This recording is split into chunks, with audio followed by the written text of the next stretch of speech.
First, what's so great about Python? Why do you want to learn it? There are lots of good answers to those questions.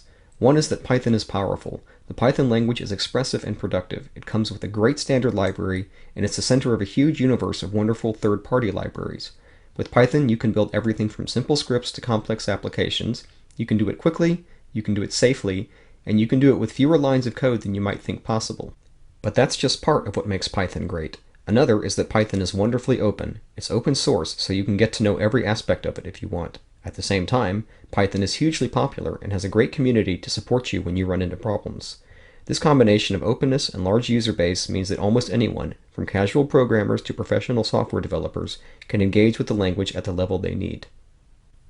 Another benefit of a large user base is that Python is showing up in more and more places.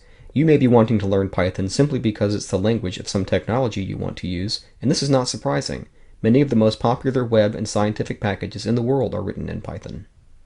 But for many people, these reasons take backseat to something more important. Python is fun. Python's expressive, readable style, quick edit and run development cycle, and batteries included philosophy mean that you can sit down and enjoy writing code rather than fighting compilers and thorny syntax. And Python will grow with you. As your experiments become prototypes and your prototypes become products, Python makes the experience of writing software not just easier, but truly enjoyable. In the words of Randall Munroe, "Come join us, programming is fun again."